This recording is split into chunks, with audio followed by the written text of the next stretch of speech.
ಇವತ್ತಿಗೆ ನಿನ್ ಕತೆ ಮುಗೀತು.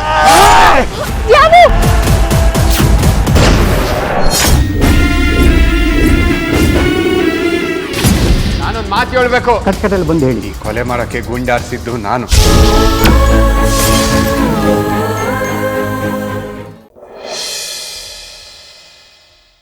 ಹಲೋ, ಯಾರು?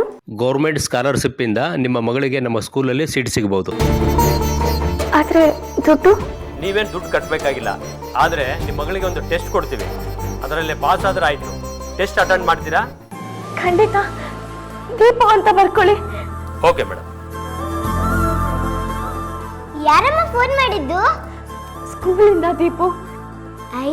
ಹಾಗಾದ್ರೆ ನಾನು ಸ್ಕೂಲಿಗೆ ಹೋಗ್ತೀನಿ.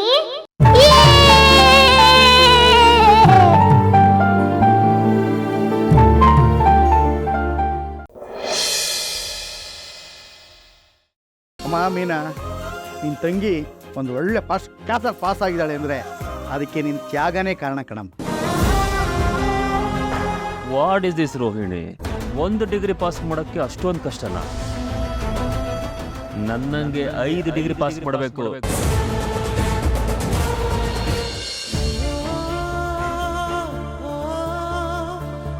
ಕೆಲವು ಹೈಬ್ರಿಡ್ ಕೋತಿಗಳಿರುತ್ತವೆ, ಕಷ್ಟಪಟ್ಟು ದುಡಿಯೋದ್ರ ಬದಲು ಕಷ್ಟ ಕೊಟ್ಟು ದುಡಿತಿರ್ತವೆ.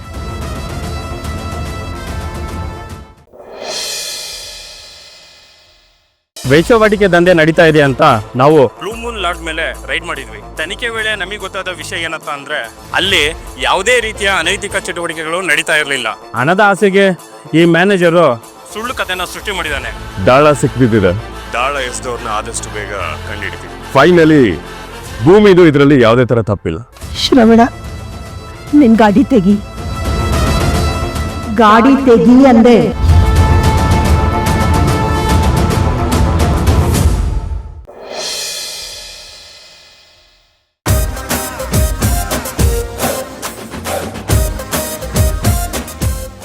ಎಷ್ಟು ಹೆವಿ ಆಗಿದೆ ಅಂದ್ರೆ ಕೈಲಿರೋ ವಾಟರ್ ಬಾಟಲ್ ವಿಸ್ಕಿ ಬಾಟಲ್ ತರ ಕಾಣಿಸ್ತದೆ. ಅಯ್ಯೋ ಮಂಗ, ವಿಸ್ಕಿ ಬಾಟಲ್ಲೇ ಬೇರೆ ನಾವು ಮಲ್ಕೊಳ್ಳೋಣ. ಹಾ, ಇಬ್ರು ಒಟ್ಟಿಗೆ ಮಲ್ಗೋಣ.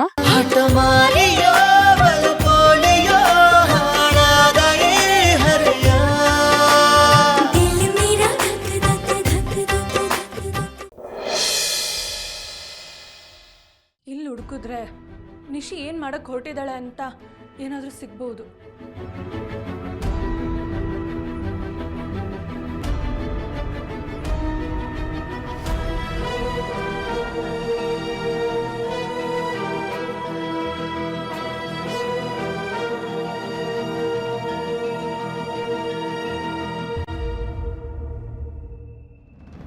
ನೀನೇ ನಾ ಮಹಾನ್ ಪುರುಷ, ನನ್ನ ಮೊಮ್ಮಗ. ಯಾವ್ದು ಗಂಡ್ಸಿಂದ ನೀ ಕೇಳಿಸ್ತು? ನೀವೇನಾದ್ರೂ ಅನ್ಕರಣೆ ಮಾಡಿದ್ರೇನೋ ಅನ್ಕಂಡೆ. ತಗೊಳ್ಳಿ, ಬಲ್ ಪಸಂದಾಗ ಇಟ್ಕೊಂಡು ಕುಡೀರಿ.